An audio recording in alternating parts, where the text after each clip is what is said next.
Hari ini saya kedatangan sebuah smartphone yang luar biasa sekali, yaitu Vivo 27 5G, dan ini merupakan V series terbaru yang dikeluarkan oleh Vivo.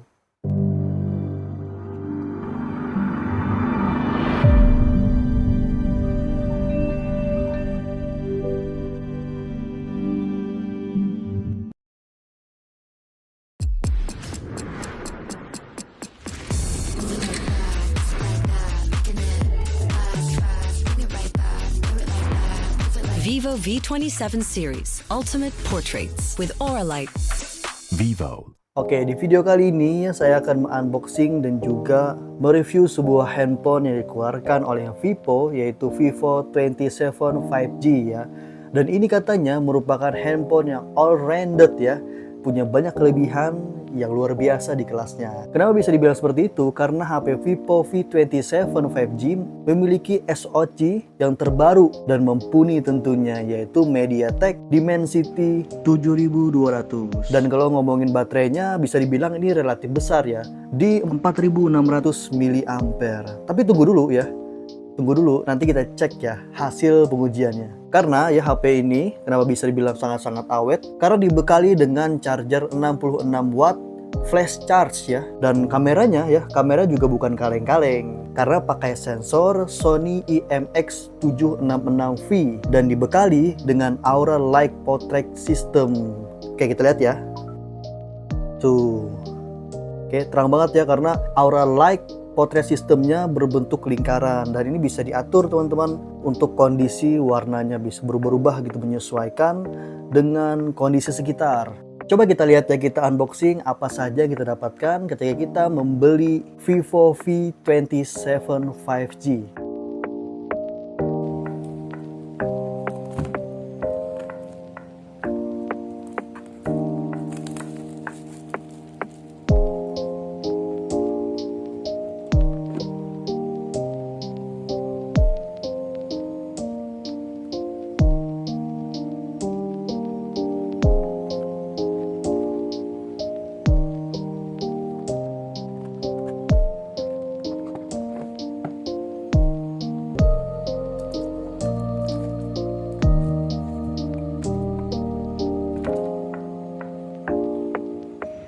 Oke, sambil unboxing saya akan coba memberikan dan menggambarkan spesifikasi dari V27 5G ini.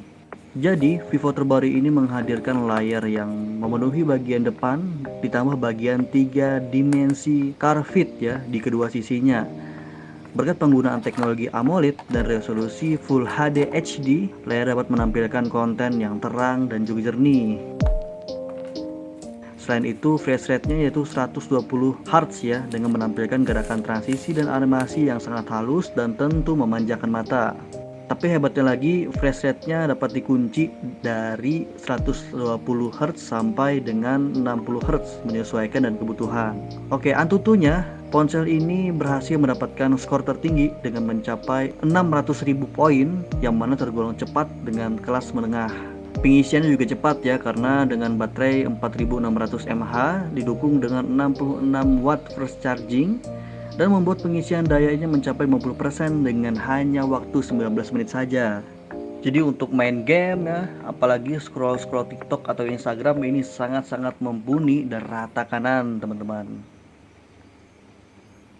Dan bagi saya sebagai pengguna V series juga ya, dari awal melihat perkembangan dan juga inovasi yang dikeluarkan oleh V series terbaru, ini merupakan V series yang sangat-sangat bagus ya, karena untuk kamera depannya sudah menggunakan tompel ya, dibanding sebelumnya yang kameranya besar gitu. Jadi yang paling menarik perhatian saya adalah kameranya yang berbentuk titik, dan sebagai nyatiknya ini merupakan handphone yang sangat-sangat tipis teman-teman. Ketika feel memegangnya juga sangat-sangat nyaman ya, karena begitu tipis dan juga enak ketika digenggam.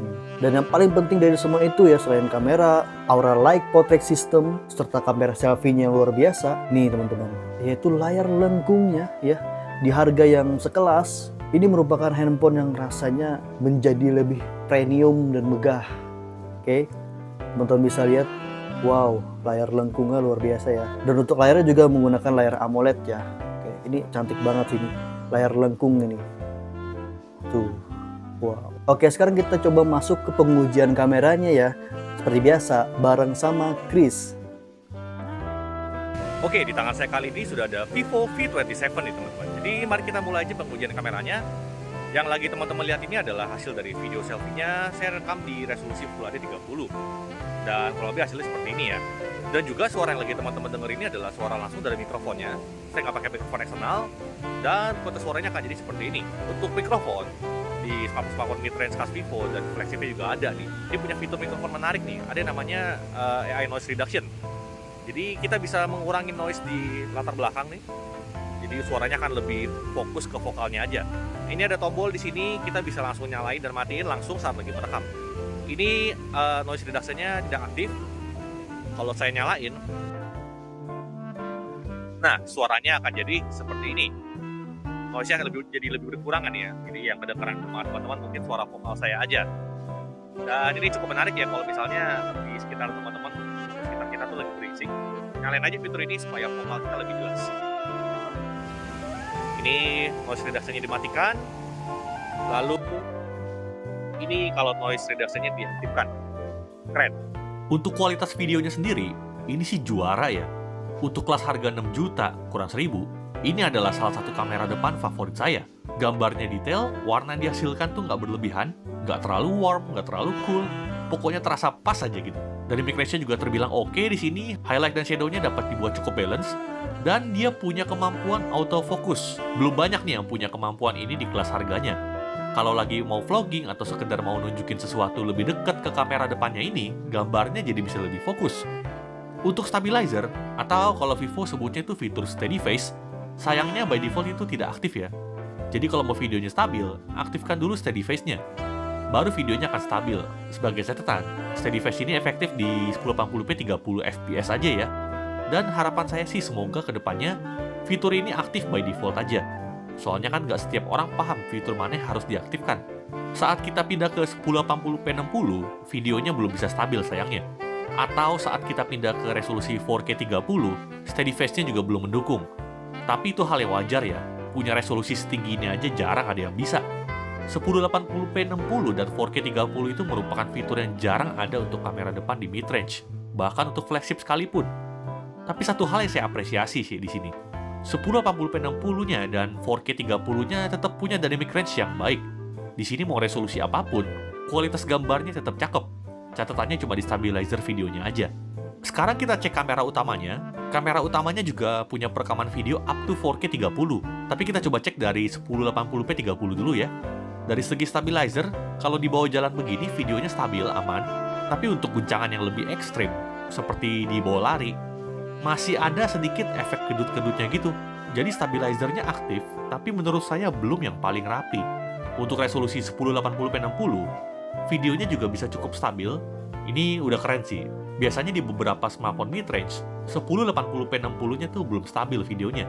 Tapi kalau di Vivo V27 ini udah stabil, nice. Untuk 4K-nya juga sama ya. Stabilizernya tetap bisa aktif di 4K. Good job Vivo.